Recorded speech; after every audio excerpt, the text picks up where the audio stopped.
हरे कृष्णा। श्रीमद् भगवत गीता यथारूप अध्याय 2 गीता का सार श्लोक नंबर 11।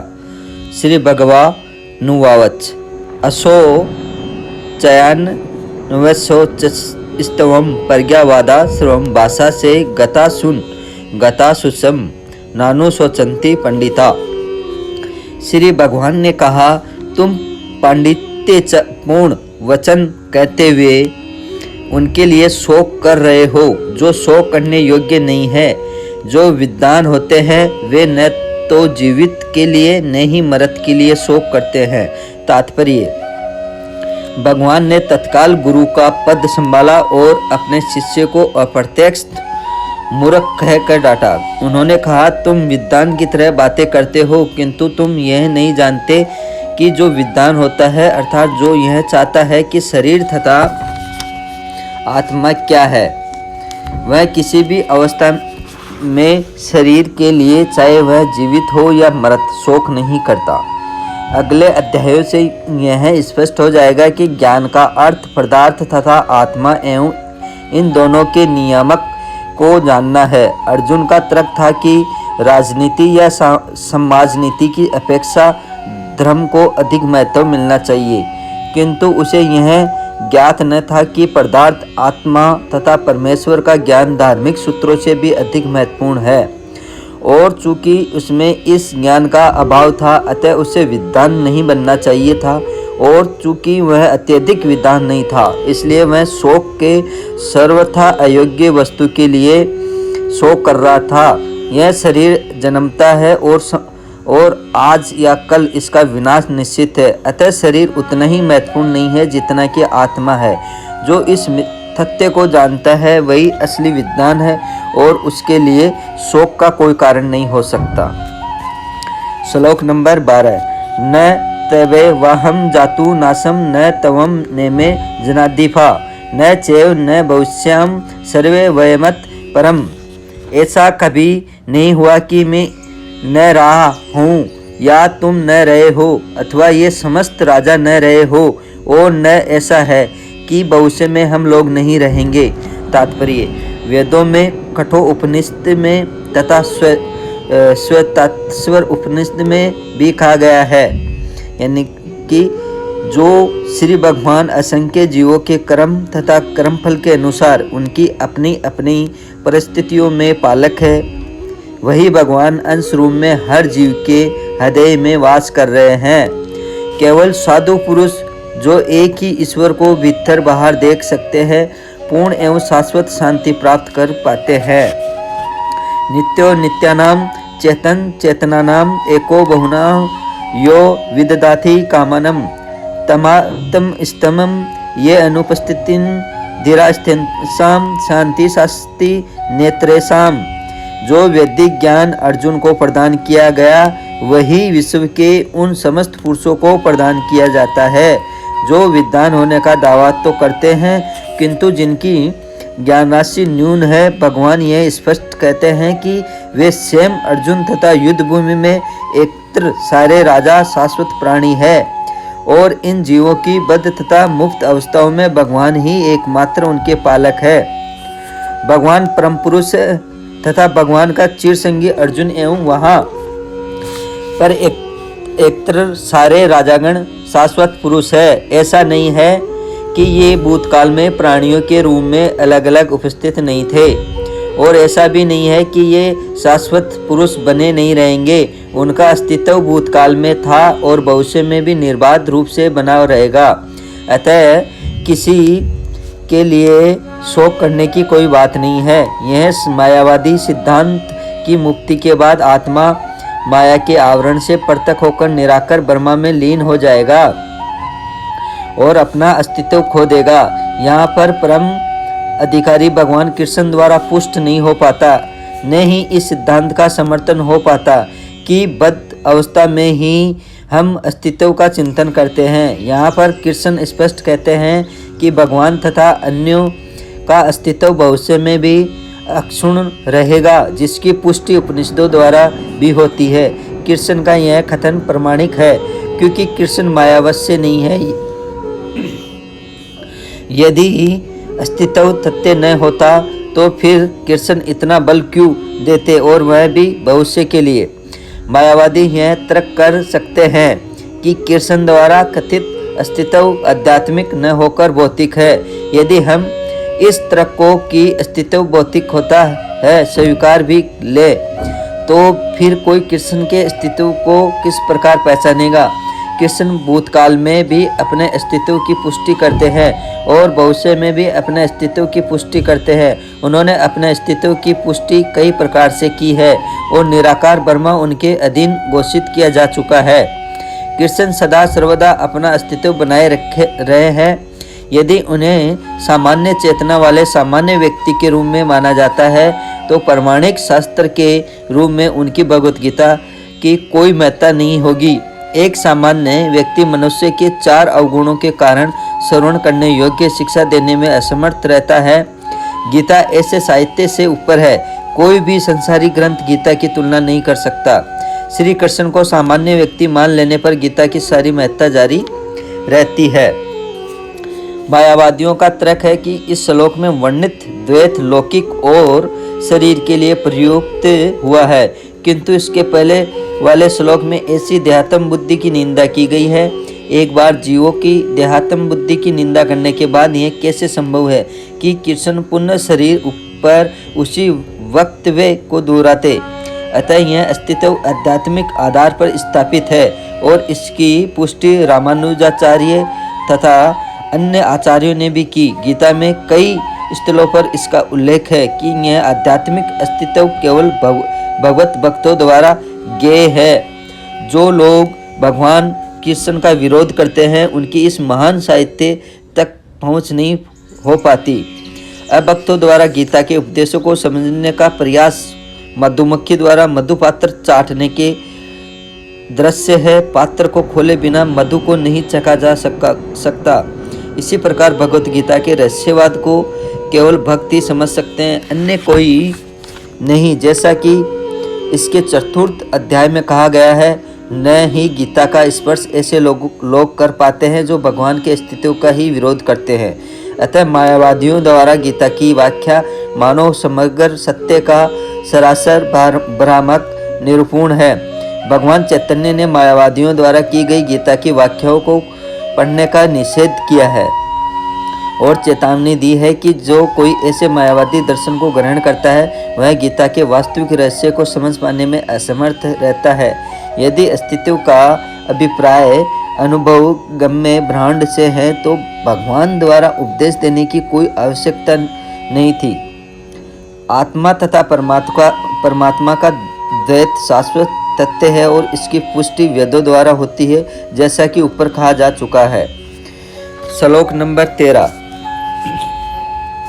देहिनो अस्मिन्यथा देहे कौमारम यौवनम जरा तथा देहांतर प्राप्ति धीर स्थित्र न मुहति। जिस प्रकार शरीरधारी आत्मा इस वर्तमान शरीर में बाल्यावस्था से तरुणावस्था में और फिर वृद्धावस्था में निरंतर अग्रसर होता है, उसी प्रकार मृत्यु होने पर आत्मा दूसरे शरीर में चला जाता है। धीर व्यक्ति ऐसे परिवर्तन से मोह को प्राप्त नहीं होता। तात्पर्य: प्रत्येक जीव एक व्यष्टि आत्मा है। वह प्रतिक्षण अपना शरीर बदलता रहता है, कभी बालक के रूप में, कभी युवा तथा कभी वृद्ध पुरुष के रूप में, तो भी आत्मा वही रहता है, उसमें कोई परिवर्तन नहीं होता है। यह व्यष्टि आत्मा मृत्यु होने पर अंत तो गत्वा एक शरीर बदलकर दूसरे शरीर में देहांतरण कर जाता है और चूंकि अगले जन्म में इसको शरीर मिलना अवश्य भावी है, चाहे वह शरीर आध्यात्मिक हो या भौतिक। अतः अर्जुन के लिए न तो विषम न ही द्रोण के लिए शोक करने का कोई कारण था, अपितु उसे प्रसन्न होना चाहिए था कि वे अपने पुराने शरीरों को बदलकर नए शरीर ग्रहण करेंगे और इस तरह वे नई शक्ति प्राप्त करेंगे। ऐसे शरीर परिवर्तन से जीवन में किए कर्म के अनुसार नाना प्रकार के सुखों, भोग या कष्टों का लेखा हो जाता है।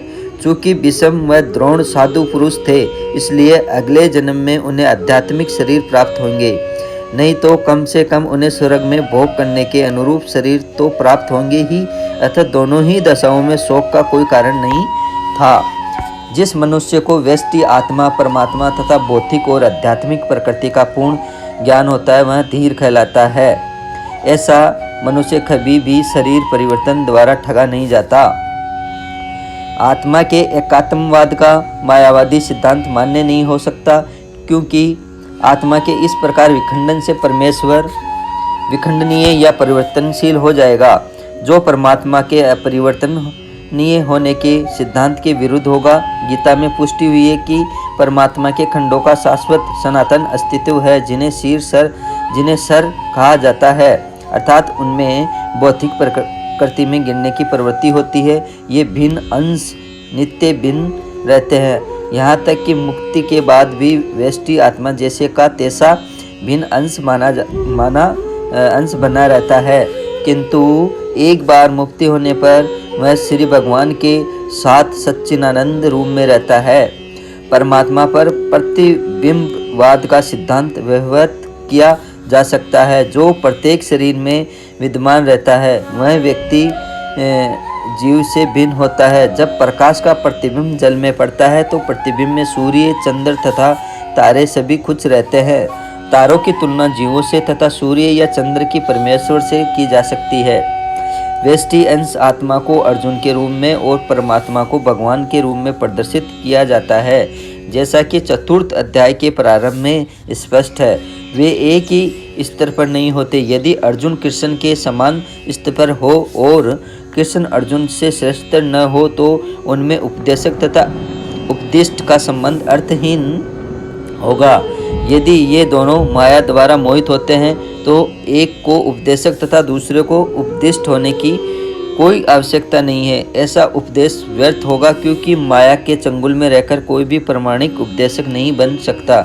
ऐसी परिस्थितियों में यह मान लिया जाता है कि भगवान कृष्ण परमेश्वर है, जो पद में माया द्वारा विस्मृत अर्जुन रूपी जीव से श्रेष्ठ है। श्लोक नंबर 14। मात्रा स्पर्शास्तु कौन्ते शीतोष्ण सुखम दुखंदा आगमा पायिनो अनित्या स्थान स्थिति क्षौ भारत। हे कुंती पुत्र, सुख तथा दुख का क्षणिक उदय तथा कालचक्र में उनका अंतर्ध्यान होना सर्दी तथा गर्मी की ऋतुओं के आने जाने के समान है। हे भरतवंशी, वे इंद्रिय बोध से उत्पन्न होते हैं और मनुष्य को चाहिए कि अविचल भाव से उनका सहन करना सीखे।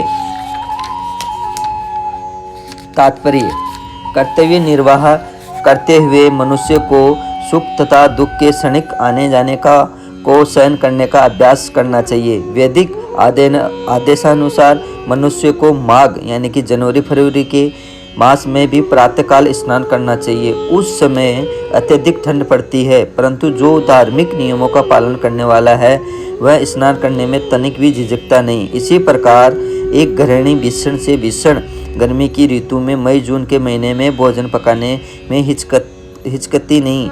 जलवायु संबंधी असुविधाएं होते हुए भी मनुष्य को अपना कर्तव्य निभाना होता है।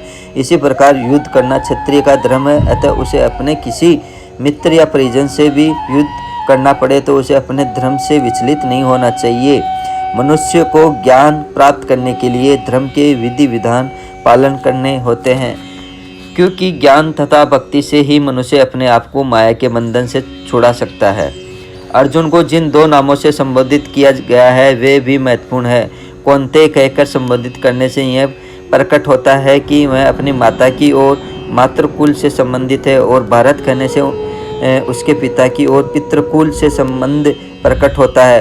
दोनों ओर से उसको महान विरासत प्राप्त है। महान विरासत प्राप्त होने के फलस्वरूप कर्तव्य निर्वाह का उत्तरदायित्व आ पड़ता है, अतः अर्जुन युद्ध से विमुख नहीं हो सकता। श्लोक नंबर 15। येम ही न व्यथत्यन्ते पुरुषम पुरुषप सम दुख दुखम सुखम धीरम सो अमर्त तत्वाय कल्पते। हे पुरुष श्रेष्ठ अर्जुन, जो पुरुष सुख तथा दुख में विचलित नहीं होता और इन दोनों में समभाव रखता है वह निश्चित रूप से मुक्ति के योग्य है। तात्पर्य, जो व्यक्ति आत्म साक्षात्कार की उच्च अवस्था प्राप्त करने के लिए दृढ़ प्रतिज्ञ है और सुख तथा दुख के प्रहारों को संभाव से सह सकता है, वह निश्चय ही मुक्ति के योग्य है। वर्णाश्रम धर्म में चौथी अवस्था अर्थात संन्यास आश्रम कष्ट साध्य अवस्था है, किंतु जो अपने जीवन को सचमुच पूर्ण बनाना चाहता है वह समस्त कठिनाइयों के होते हुए भी संन्यास आश्रम अवश्य ग्रहण करता है। ये कठिनाइयाँ पारिवारिक संबंध विच्छेद करने तथा पत्नी और संतान से संबंध तोड़ने के लिए कारण उत्पन्न होती है, किंतु यदि कोई इन कठिनाइयों को सह लेता है तो उसके आत्म साक्षात्कार का पथ निष्कंटक हो जाता है। अतः अर्जुन को क्षत्रिय धर्म निर्वाह में दृढ़ रहने के लिए कहा जा रहा है। भले ही स्वजनों या अन्य प्रिय व्यक्तियों के साथ युद्ध करना कितना ही दुष्कर क्यों न हो, भगवान चैतन्य ने 24 वर्ष की अवस्था में ही संन्यास ग्रहण कर लिया था। यद्यपि उन पर आश्रित उनकी तरुण पत्नी तथा वृद्धा माँ की देखभाल करने वाला अन्य कोई न था, तो भी उच्च आदर्श के लिए उन्होंने संन्यास ग्रहण किया और अपने कर्तव्य पालन में स्थिर बने रहे। भवबंधन से मुक्ति पाने का यही एकमात्र उपाय है। हरे कृष्णा। तो फ्रेंड्स, ये श्रीमद् भगवत गीता यथारूप गीता का सार अध्याय 2 श्लोक नंबर यहाँ पर 11 से 15 तक मैंने विस्तार से वर्णन किया है। तो आई होप ये अगर वीडियो आपको अच्छा लगा हो तो फ्रेंड्स लाइक सब्सक्राइब और जितना हो सके उतना फ्रेंड्स इस वीडियो का आप शेयर जरूर करें, ताकि अन्य भाई बहनों को भी पता चले कि श्रीमद् भगवत गीता यथारूप का वर्णन क्या है और इन श्लोकों का मतलब क्या है। तो फ्रेंड्स आज के लिए इतना ही, मिलते हैं अगली वीडियो में। हरे कृष्णा।